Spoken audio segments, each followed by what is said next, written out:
Watch closely. I'm going to do something completely ordinary, and then I'll ask you to tell me what information the universe would need to undo it. Take a clear glass of water, drop in a single dot of ink, just one. For a moment it sits there like a tiny storm cloud. Then it blooms, it stretches into threads, curls into wisps, and spreads until the whole glass looks uniformly tinted. Now here's the unfair question. Not, why does it spread? You already know that answer in a vague way. Molecules move, they bump, stuff mixes. The question is, what exact facts would you need, down to the microscopic details, to run the movie backward and get that ink dot back, sharp and concentrated, in the same place it started?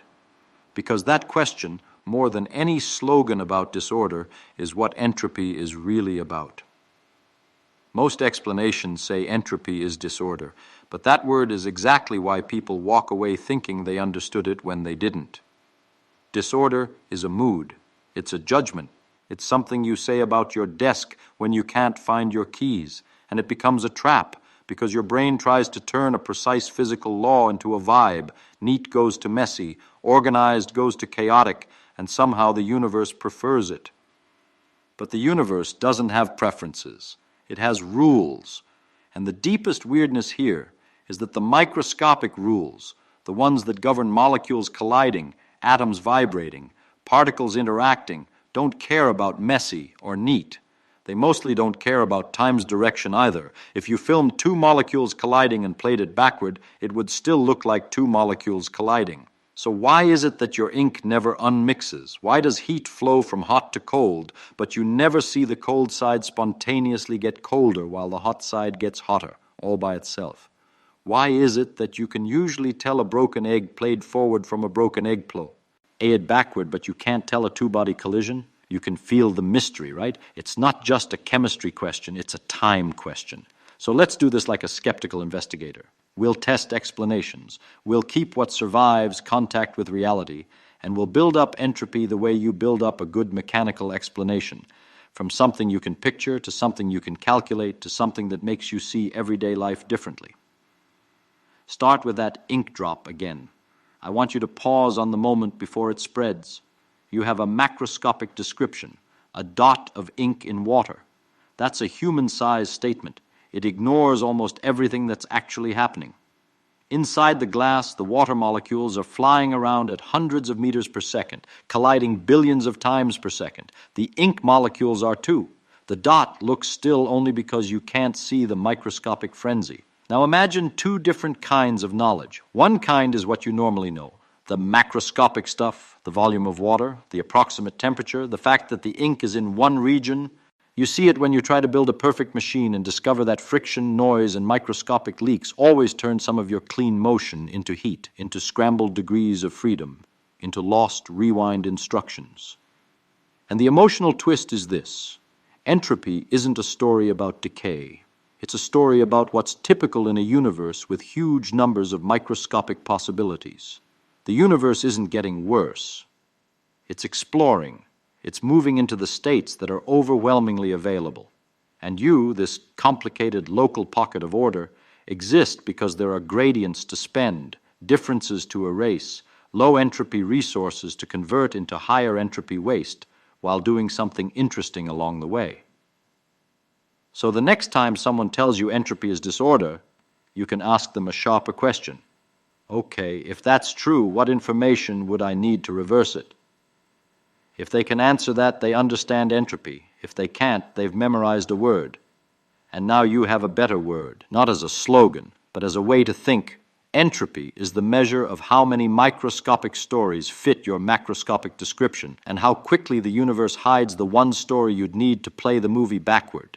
The other kind is the microscopic stuff, the exact position and velocity of every molecule, and maybe even more detail if you care about vibrations and internal energy. The full state of the system. Here's the first key move. The macroscopic description doesn't pick out one microscopic reality. It matches an astronomically large number of them. That dot of ink could be made of ink molecules arranged in one particular pattern among the water molecules, or a slightly different pattern, or another. The macro looks the same to you. You still call it a dot. So the dot isn't one state. It's a whole collection of possible microstates that all look like dot when you blur your eyes. Now let it spread. What changed? If you only look macroscopically, you say, the ink went from concentrated to diluted. But microscopically, what happened is the system moved from a set of microstates compatible with dot to a set of microstates compatible with spread-out ink. And here's the brutal asymmetry. There are vastly more microstates that look like spread-out ink than microstates that look like a dot. Not a little more, not double, not 1,000 times. An incomprehensible factor. Think of it like a combination lock. If you have a lock with 1,000,000 possible codes, there's one code that opens it and 999 that don't. If you randomly wiggle the dials, you're not preferring not to open it. You're just overwhelmingly likely to land on a wrong code. The universe doesn't prefer spread-out ink. It's just that there are so many more microscopic arrangements that look spread out than microscopic arrangements that look like a neat dot. If the system is wandering around its accessible microstates because molecules are constantly colliding, it's going to spend essentially all its time in the region with the huge number of possibilities.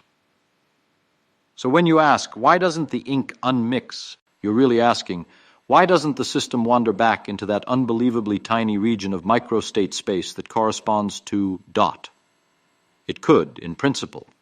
The microscopic laws allow it. The problem is probability. It's like asking why a shuffled deck of cards doesn't, by pure chance, shuffle itself into perfect sorted order while you watch. It's not forbidden. It's just so unlikely you will die of old age long before it happens. But wait, if that's the answer, then why does it feel like a law? Why do we teach the second law with the kind of seriousness we reserve for energy is conserved? If it's just probability, shouldn't we sometimes see violations like ink spontaneously gathering into a dot? We do see small fluctuations, but in macroscopic systems the numbers are so huge that the odds become effectively zero. That effectively is important. It's not philosophy. It's how physics works when you have something like 1023 molecules.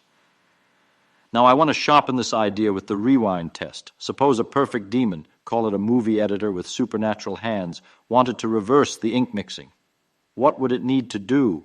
It would need to make sure that at each collision the molecules that are currently heading outward get nudged so they head inward, and that the chaotic shuffling that normally spreads ink instead corrals ink back toward its starting region. But it can't do that with a macroscopic knob. There isn't an unmix lever on the glass. It would need the microscopic details, positions and velocities, over and over, with ridiculous precision.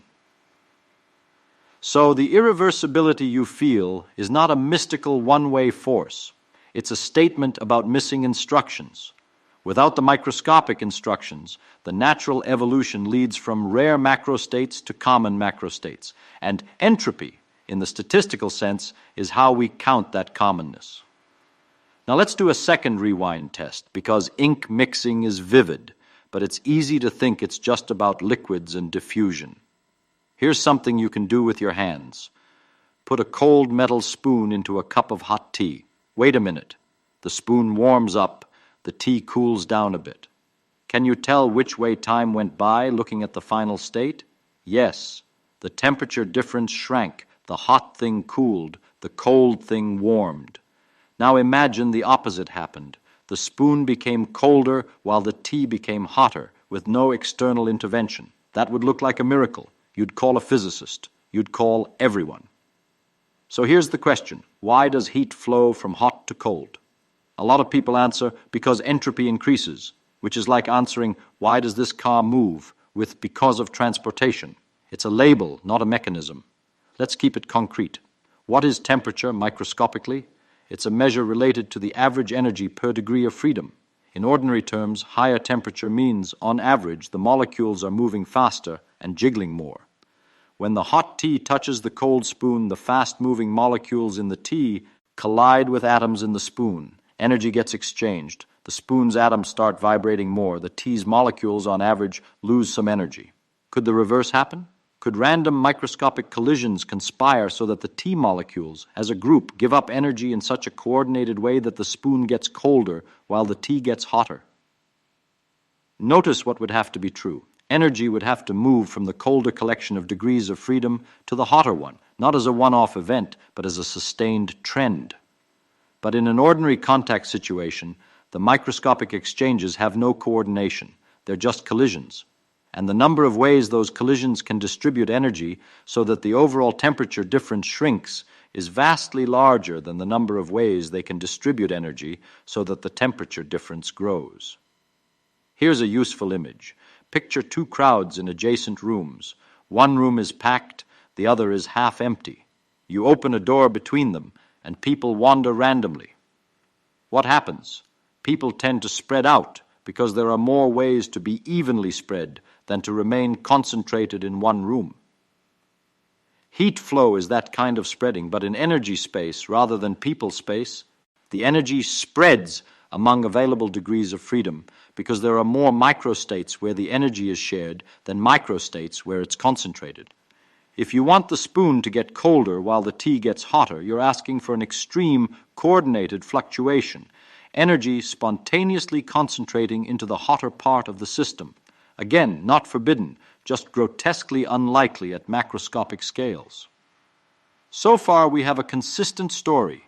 Irreversibility comes from the fact that the universe is wandering among microstates, and macrostates like mixed or equilibrated temperatures correspond to vastly more microstates than macrostates like separated or large temperature gradient.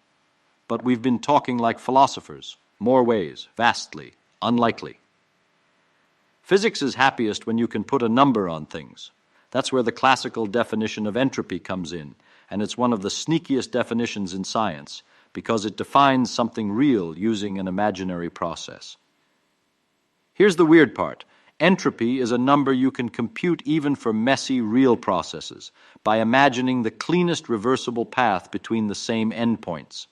Let's unpack that slowly because it sounds like a trick, and it is a trick, but it's an honest one. Suppose you have a gas in a cylinder with a piston. You compress it quickly. It heats up. That process is irreversible because there's friction, turbulence, temperature gradients, all kinds of microscopic mess you can't track cleanly. Now suppose you compress the same gas extremely slowly, with the system always staying in equilibrium, so it's as close to reversible as nature allows. That slow process is like a perfect measurement procedure. It's not the real messy thing you did, but it's a controlled path where you can define quantities precisely. Clausius's definition says the change in entropy between two equilibria. IUM states equals the integral of dq rev divided by t along any reversible path between those states. Read that like a skeptical person. It says, pick a reversible route from state A to state B. Along that route, at each step, take the tiny heat you would add reversibly and divide by the temperature at that step. Add it up. That gives you ds. Why reversible? Because for irreversible processes, heat is not a clean state function. It depends on the path. In friction and turbulence, the concept of heat exchange becomes entangled with dissipative generation. The reversible path is a clean accounting route that sidesteps that mess. So entropy, in this classical thermosense, is a state function. It depends only on the endpoints, not on how you got there. That's powerful. It means you can compute entropy changes for real processes without trying to model all the microscopic chaos, as long as you can imagine a reversible path connecting the same initial and final equilibrium states. Now notice what the definition does not say. It does not say entropy is disorder. It does not say entropy is energy. It says entropy is a kind of bookkeeping for heat flow at temperature. Why divide by temperature? Here's a way to feel it. If I transfer a given amount of heat into a system at a high temperature, it's like adding a small smear relative to the energy already rattling around. If I transfer the same heat at a low temperature, it's a bigger deal. It changes the distribution of accessible microstates more dramatically. Temperature sets the scale of how many additional microstates become accessible when you add energy. So VQT is like a measure of how much possibility space you add to the system by transferring heat in a controlled way. That's why temperature appears in the denominator. Now, how does this connect to our earlier rewind tests? Take the tea and spoon. Heat flows from hot tea to colder spoon. From the combined system's point of view, the entropy change for that transfer can be assessed by imagining a reversible exchange of the same amount of heat. Heat leaving a hot reservoir reduces its entropy by roughly Qt hot. Heat entering a cold reservoir increases its entropy by roughly Qt cold. Because T cold is smaller, Qt cold is larger in magnitude. So the total ds is positive. That's the classical fingerprint. Spontaneous processes in isolated systems tend to be those that increase the total entropy. But if you stop here, entropy can still feel like a black box, a number you compute, a rule you apply, but not something you see. So now we pivot to the statistical definition that makes the whole thing click: entropy as counting. If I give you a combination lock with 1,000,000 possible codes, most likely suddenly becomes a physical force. Let's define a microstate and a macrostate in a way that doesn't require a textbook. A microstate is a complete specification of the system at a microscopic level, where every particle is, how fast it's moving, how energy is distributed among its degrees of freedom. A macrostate is what you can say with coarse measurements: temperature, pitch, assure, volume, where the ink is roughly located, how much energy is in one part versus another. Many microstates correspond to the same macrostate because your macroscopic description is a crude summary. It throws away detail. Boltzmann's idea is to quantify that. He said, let W be the number of microstates consistent with the macrostate. Then the entropy S is proportional to the logarithm of W. Specifically, S equals K times the natural log of W, where K is Boltzmann's constant. Why the logarithm? Because when you combine independent systems, the number of combined microstates multiplies. Log turns multiplication into addition, which matches the way entropy adds. Now, think about the ink dot. Dot is a macrostate with some W dot. Mixed is a macrostate with W mixed. W mixed is enormously larger, so S mixed is larger than S dot. But what does that mean in human terms? It means if you have no special control and you don't track microscopic detail, you're almost certainly in the macrostate with the highest multiplicity compatible with the constraints you have. That's equilibrium. That's maximum entropy. The second law in this view is not a mysterious cosmic commandment. It's a statement about what's overwhelmingly typical when you have huge numbers of microscopic degrees of freedom. Now here's a place where entropy equals disorder actively misleads, because there are macro states that look ordered to your eyes that can have very high entropy, and there are macro states that look messy that can have lower entropy, depending on what you're counting. For example, take a box of gas at equilibrium. It looks boring. It looks uniform. Some people call it disordered. Fine, but now consider a swirling convection pattern in a fluid, beautiful structured rolls that form when you heat from below.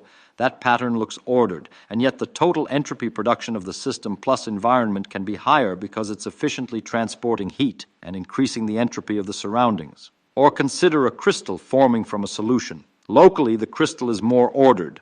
Does entropy decrease? Locally, yes, you can have a decrease in the entropy of the subsystem, but the overall process releases heat to the environment and the total entropy of system plus surroundings increases. So the safe statement is the entropy of an isolated system tends not to decrease. If you're looking at a subsystem, it can absolutely decrease as long as the rest of the universe pays the bill. That's not a loophole. That's the entire point. Entropy is accounting, and you must include all the accounts. Now, at this stage, a smart person often asks a dangerous question. If entropy is just counting microstates, why can't I reverse entropy by doing clever things? Why can't I, with the right machine, grab the fast molecules and put them on one side, slow molecules on the other, and make heat flow backward? That question leads straight to Maxwell's demon, and it's the perfect test of whether you really understand what entropy is. Maxwell's demon isn't magic, it's J, just a creature trying to keep track of microscopic details faster than the universe can smear them out. Picture a box of gas divided into two halves by a wall with a tiny door. The demon sits at the door. It can see molecules approaching. When a fast molecule comes from the left, it opens the door to let it into the right. When a slow molecule comes from the right, it opens the door to let it into the left. Over time, the right side gets hotter and the left side gets colder. The demon has created a temperature difference from equilibrium. That seems like a violation of the second law. If that worked for free, you could build a perpetual motion machine of the second kind. Extract work from a single heat bath without any other changes. Thermodynamics would collapse. So what's the catch? The catch is not the demons are forbidden. The catch is that sorting molecules requires information, and information is physical. Let's be extremely concrete about information, because otherwise it sounds mystical, like some ghostly thing floating over the particles. Information here means correlations. It means having a record, a distinction, a stored answer to a question like, was this molecule fast or slow? And which side was it on? And did I open the door? To make the sorting work, the demon must measure, decide, and act. Measurement creates correlations between the demon's memory and the molecule state. If you want to reset the demon and run the cycle again, you must erase or overwrite memory. And erasing information is not free. In physical terms, it requires dissipating heat into the environment, which increases entropy. The deep lesson is this. When you appear to decrease entropy in one place by using knowledge of microscopic details, you're exporting entropy elsewhere, often into the environment through the physical cost of acquiring, storing, and erasing those details. Now let's connect that back to our rewind framing, because this is the point where entropy becomes a single coherent idea. Earlier I asked, what information would you need to reverse the ink mixing? If you had the exact microstate, you could in principle reverse it, like setting all velocities to their negatives and letting the system evolve. That's the dream of time reversal. But in practice, the moment the ink starts spreading, the microscopic details that would let you reverse it get dispersed and entangled with the environment. Even if the glass is isolated in a casual sense, it's not perfectly isolated. The glass exchanges tiny amounts of energy with the air, with the table, with radiation. On top of that, the microscopic degrees of freedom inside the water create internal correlations that you can't access. The instructions for rewind are not written on the surface in big letters. They're smeared across vast numbers of microscopic variables. So entropy increase is not just more mess, it's the rapid loss of accessible correlations. It's the universe taking the detailed movie, script and shredding it into confetti, then scattering the confetti in a hurricane. Now, if you're thinking carefully, you might object. But wait, if the microscopic laws are reversible, shouldn't the information never truly be destroyed? Shouldn't it just be hidden in correlations somewhere? Yes, in an idealized closed system evolving under perfectly reversible dynamics, information is not destroyed in the fundamental sense. It gets scrambled into degrees of freedom you don't track. And that is exactly why entropy is so connected to what you choose to ignore. Thermodynamic entropy is an accounting based on macro states, what you can measure, what you treat as relevant. When information becomes inaccessible to you because it's distributed in microscopic correlations, then for all practical purposes, the number of compatible microstates increases because you've lost constraints. That's why the classical entropy bookkeeping and the statistical counting agree. Both are measuring how much of the detailed microstate you are no longer specifying when you describe the world macroscopically. Now let's stitch the story together with one more pass over our three ordinary scenes, but this time with the final definition in mind. Scene 1, ink in water. At the start, ink dot is a macrostate with relatively few compatible microstates because it imposes a strong constraint. Many ink molecules must be in a small region. After mixing, uniform tint is a macrostate with vastly more compatible microstates. You don't need a special force to get there. You just need time and collisions. The system wanders into the region of state space that dominates. Scene 2, hot tea and cold spoon. At the start, the energy distribution is constrained. More energy per degree of freedom in the tea region, less in the spoon. After contact, energy is more evenly shared. More sharing corresponds to more microstates. Clausius gives you a clean way to compute the entropy change based on heat transferred reversibly. Boltzmann tells you why the direction is so likely. Multiplicity. Scene 3, the demon. The demon tries to create a constraint again, concentrate energy differences, by using microscopic knowledge. But the act of acquiring and resetting that knowledge has a thermodynamic cost because the demon is not outside physics. The entropy decrease is paid for by entropy increase elsewhere. So entropy isn't an insult about messiness. It's a number that tracks how many microscopic stories are consistent with the macroscopic story you're telling and how that number tends to grow when the detailed rewind instructions are smeared into places you're not controlling. Now, I want to say one more thing that most people skip, and it's the part that makes the title true, Why This Way of Teaching Entropy Matters. If you learn entropy as disorder, you learn a slogan.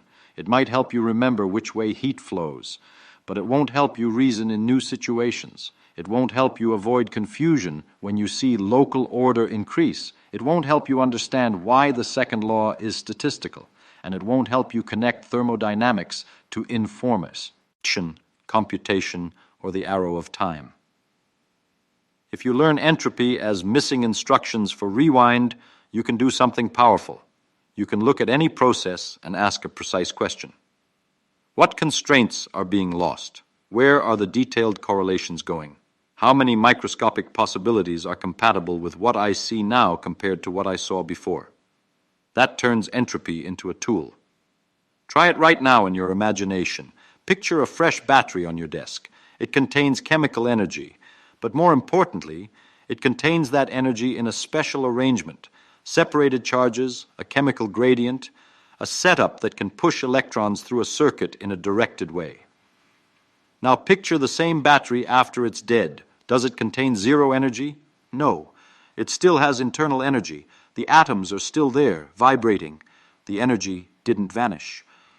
What vanished is the ability to reliably convert that energy into a particular macroscopic action, like spinning a motor or lighting a bulb, without other changes. That ability is about constraints and options.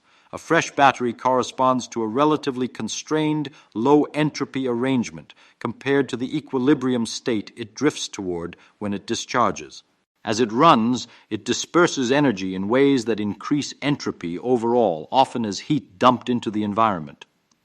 So you can see why entropy and the idea of useful energy are linked. Energy conservation tells you how much there is. Entropy tells you what you can do with it. And now the arrow of time stops being a mystical arrow and starts being a statement about typicality and information access. You can often tell the past from the future because the past tends to have special, constrained macro states, low entropy compared to what comes later, and the future tends to have more typical macro states with higher multiplicity. You can tell which way the movie runs because the forward direction is the direction in which the missing rewind instructions grow. But here comes the honest part, the part you're allowed to say in physics. This explanation shifts the mystery. It doesn't erase it. We can explain in exquisite detail why entropy increases given typical initial conditions. We can explain why equilibrium macrostates dominate. We can explain why macroscopic irreversibility emerges from microscopic reversibility when you coarse grain and ignore microscopic detail. What we cannot fully explain inside thermodynamics itself is why the universe began in such a low entropy condition that there is an arrow of time to begin with. That's a question that touches cosmology, the early universe, and the nature of initial conditions. The second law, in a sense, is a statement about the kind of universe we find ourselves in, one that started unusually constrained and has been relaxing ever since. And that's not a failure. That's what a real explanation looks like. You push the mystery back to the place where it actually lives. So let's return to the ink in the glass and do the final payoff. If you had godlike control and knowledge, you could reverse it. You could set the molecule's joules. Sent right, you could make the ink gather.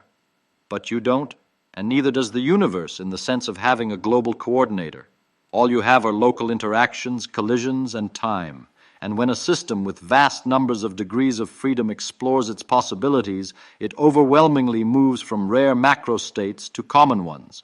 That movement is what you experience as irreversibility. Entropy is the count of those possibilities. It's also the bookkeeping for heat flow. It's also the measure of how much microscopic detail you stop tracking. It's also the price paid when correlations leak into the environment. One idea, many faces. That's why it's so slippery when taught as a single word like disorder. Once you see entropy as missing instructions for rewind, you start noticing it everywhere, not as pessimism, but as the universe's accounting system for what can still happen. You see it when a smell fills a room because the microstates where the perfume molecules are evenly spread dwarf the microstates where they're all huddled in the corner. You see it when your coffee cools, because there are more microstates where the energy is shared between coffee, mug, air, and table than microstates where the energy stays concentrated in the coffee,